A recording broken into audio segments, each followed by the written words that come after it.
Достор, салам алейкум.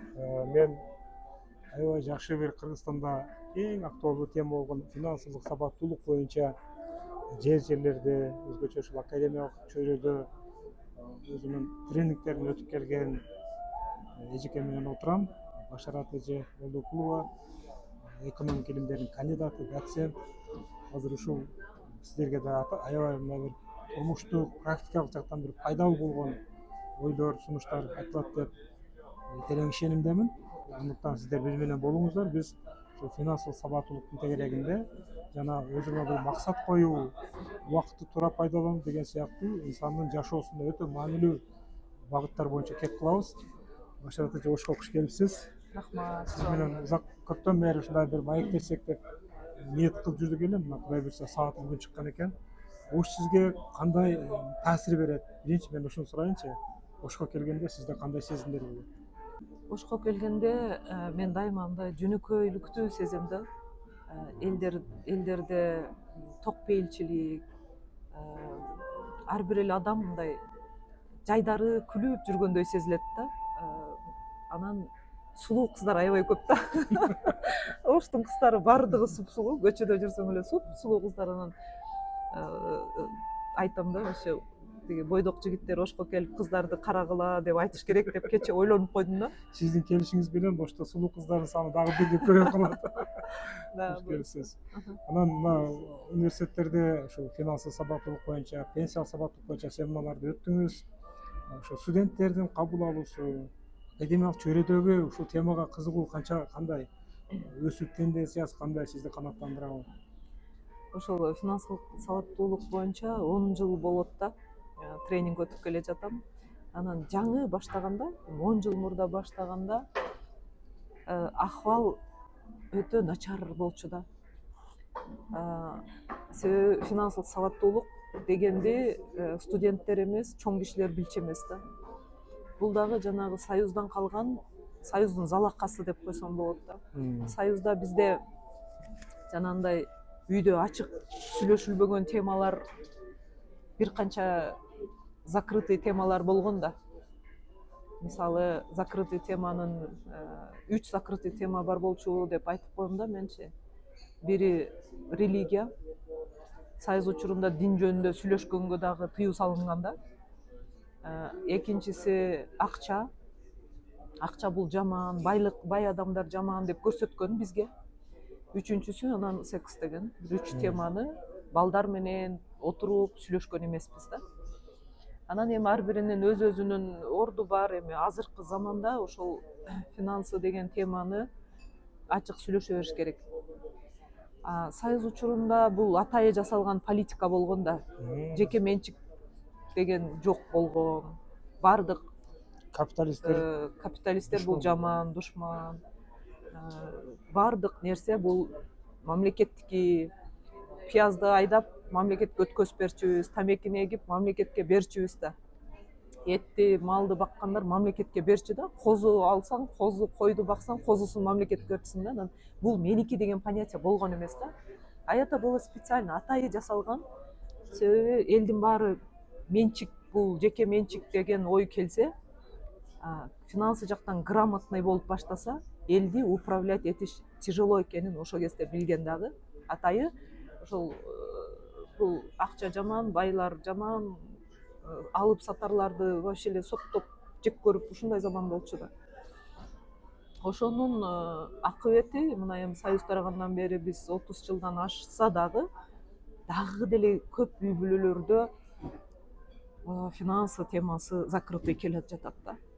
Анан баягында бир жерден изилдөөлөрдүн отчетун окуп калсам, ажырашуулардын Кыргызстанда 25% из-за финансовой неграмотности деп жазылып турат. Финансылык сабатсыздыктан, акчанын айынан, акчанын туура эмес бөлүштүргөндөн эркек аялдын ортосунда уруш чыгып, ал ажырашууга чейин жетет экен да. Анан буга мен толук кошулам. Себеби өзүм тажрыйбамдан көп көрдүм. Консультацияга да мага келишет. Уже на грани развода турган үй бүлөлөр дагы кээде келишет да. Карап турсаң, акча жөнүндө ачык сүйлөшүү болгон эмес да ал үй бүлөдөчү. Андай үй бүлөлөр аябай көп да. Мен тренинг учурунда айтам да, силердин үйдө акча тууралуу ачык сүйлөшө аласыңарбы, акчаны бөлүштүрүү жөнүндө сүйлөшө аласыңарбы, акчаны ким кайда коротту дегенди десең көпчүлүгү жок дешет да. Анан кээ бир үй бүлөдө аялдар күйөөсүн айтпай бирдеме алып, бир ар кайсы сетевой бирдемелерге жазылып, анан аны күйөөсүнө угуза албай башкадан карыз алып, өзүнөн өзү болотого бата берген аялдар бар экен да. Таң калыштуусучу, себеби ал дагы эмне үчүн күйөөсүнө айта албай атат? Ачык сөз боло албайт да, бул закрытый тема да дагы деле. Күйөөсүнө айтса урушат деп ойлойт. Урушат деп ойлоп атып, анан карыз, кредит болуп, анан уже айла жок болгондо күйөөсү угат да. Ал баары бир ачыла турган тема да. Анан ошондон анан уруш чыгат. Анан ошондуктан мен айтат элем, вообще бул финансылык сабаттуулук деген, финграмотность деген мектептеги балага да керек, студентке да керек, кызматчыга да керек, бойдокко да керек, үйлөнгөн кишиге да керек, пенсионерге да керек. Баарына керек болгон наука бир эле финграмотность да. Анан ал жок болсо финансылык положение оңолбойт. Адам ар кайсы деңгээлде жашай берсе болот. Бирок эгер финансылык абалымды оңдоп алайын, кичине балдарга финансы жактан тарбия берейин, үй бүлөдө мындай финансы тууралуу уруш жаңжал азыраак болсун деген үй бүлөлөр ошо финансылык сабаттуулукту кичине окуп, билип, оңдоп алыш керек да. Үй бүлөлөрдүн бузулушунда дагы ушул акчанын үй бүлөдөгү жана финансынын ачык талкууланбагандыгы депчи. Эгер изилдөө жүргүзгөн болсоңуз, азыркы абал кандай экен, акча деген теманы биздин үй бүлөлөр кандай талкуулап атыптыр? Мына сага эле обратный суроо берейин. Сен деле үй бүлөлүүсүң да. Үй бүлөңөрдө акча тууралуу сүйлөшөсүңөрбү? Ачык Азыр сиз сүйлөшө айтсаңыз, аласыңарбы? ачык сүйлөшө албайт экенбиз чындыгындачы. Себеби билбейм, мындай же талашып кетесиң да. Пикирлериң башкача болуп калат. Вот, ошол. Мисалы ортодо бир акча турат, ошону бирөө башка жакка иштетем дейт, бул анан талашып тартышып атып эле баягы нерсе аягына чыкпайт, кийин ошол теманы сүйлөшүм келбей калат. Көрдүңбү? Эгерде сен ушул жогорку билимдүү болуп, келинчегиң да жогорку билимдүү болуп, силерде ушул үй бүлөдө ачык сүйлөшө албасаңар, анда башка үй бүлөлөр жөнүндө айтпай эле коюш керек да. Бул абал дагы деле жакшы оңоло элек. Өзү идеалдуу кандай болуш керек? Эми оңолуш үчүн эмне кылыш керек, ошону айтайынчы. Мен ойлойм, ушул үйлөнө турган 2 жаштычы бир 2 сааттык финансылык сабаттуулукту окутуп туруп, анан үйлөш керек да. Мен ошого вообще эме депутаттарга ушул мыйзамды киргизип бергилечи деп кайрылуу жасайын деп атам да. Себеби баягы күнү Улуттук банктын чоң тегерек столунда ушул сөздү көтөрүп чыксам, колдоо тапты. Ал жерде Улуттук банктын өкүлдөрү, финансылык компаниянын өкүлдөрү, финансылык институттун өкүлдөрү отурушту. Анан мен айттым да, ушул финансылык абалды оңдош чын эле кыйын болуп калды. Орто курактагы адамдарды өзгөртүш өтө кыйын. Давайте жаштарды алалы. Жаштарды алып өзгөртүш үчүн обязывать этип коелу. Бул кыргыздарды обязывать этпесең кылышы кыйын да. Сен үйлөнгүң келеби? Давай 2 саатка бар дагы окуп, экөөң чогуу окуш керек муну. Бул чогуу окула турган тема да. Анан ушу 2 эле саатта мен ушу үйлөнөм деген 2 жаш мага келсечи, 2 саатта мен финансылык сабаттуулуктун негизин үйрөтүп коймокмун да. Анан ошол 2 жаш үйлөнгөндөн кийин акча тууралуу урушпай эле жашай бермек. Акча дегенде урушуп кеткен үй бүлөлөр аябай көп да. Сен каяка короттуң, баягы акчаны эмне кылдың? Эми мага кызыктуу ушул 2 саатта сиз жалгызсыз да. Эгерде мамлекет ошондой мыйзам кабыл алса, сиздей адистер жетишпей калат. Ошо 2 саатты сиз кыска мындай негизги аннотациясын айтып бериңиз, эмнени үйрөтөсүз? Ооба, мен эми 2 саат деп мындай образный айттым да. Негизи 1-2 предложение менен деле айтып койсо болот. Анан кээде болот да, 2 саат бирөөгө, бир аудиторияга 2 саат бирдемени айтсаң, ар бир адам ар мындай жүрөгүнө карата кабыл алат экен да. Анан мен 2 жашты биринчи насаат сөздөрүмдү айтмакмын да. Насаат сөздү айтканда үй бүлөнүн ошончолук жоопкерчилигин, анан үй бүлөдө акчанын маанисин дагы айтмакмын да. Анан үйдө акчаны ким кармайт?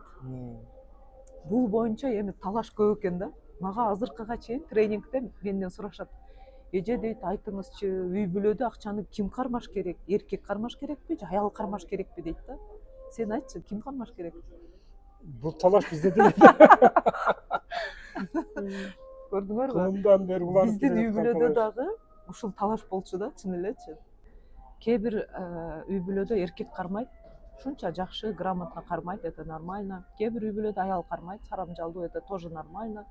Но мен айтат элем, эркектерге айтам да, ошол акчаны эсептеген, акчанын учетун жүргүзгөн, майда чүйдө жумуштарды аялга эле берип койгула. А силер болсо более чоңураак иштер менен алектенгиле дейм да. Ушул жерде бир анекдот эске келип кетти. Бир үй бүлө 50 жыл аябай бактылуу жашаптыр да. Анан журналисттер барыптыр. Бактылуу жашаганыңыздын себеби эмнеде деп. Дегенде анан күйөөсү ата айтат дейт да. Биз аялым экөөбүз жаңы үйлөнгөндө эле экөөбүз, келинчегим айтты дейт. Экөөбүз сүйлөшүп алалы.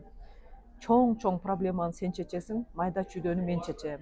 Ошондо сага да жакшы, мага да жакшы десе, анан макул дедим дейт. Десе анан журналист, жакшы ата. Ошондо ушунча жылдан бери канча жолу чоң проблема чечтиңиз? Десе, эч чоң проблема боло элек. Жалаң майда чүйдөнү аялым эле чечип келе жатат. Мага чоң проблема боюнча эч ким кайрылган жок дептир да. Мына ошо бактылуулуктун бир формуласы. Аял эркек, эми психология боюнча айтканда, аял эркек бирин бири түшүнүш керек, сүйүш керек, баркташ керек, баары сонун. Анан айтышат эмеспи? Акча өзү главныйбы дегенде, акча өзү главный деле эмес дейт да. Бирок жок болуп калса главный да дейт го. Акча жок болсо ошо проблема да. Анан жакында эле мага бирөө айтат да. Бай болгондо адам бузулат. Себеби мен бир адамды билчү элем дейт да. Мурда жакшы эле адам эле, бай болгондо текебер болуп, таза начар адам болуп кетти депчи. Анан бул тууралуу менин наставниге минтип айтканда, эч качан байлык, акча адамды бузбайт экен да. Ал адамдын дейт, өзүнүн истинный лицосун эле эселеп көтөрө турган показатель экен акча. Чыныгы жүзүнү эселеп ачат экен да. Эгер жакшы адамга байлык келсе дейт, ошонун жакшылыгы эселеп ачылат экен.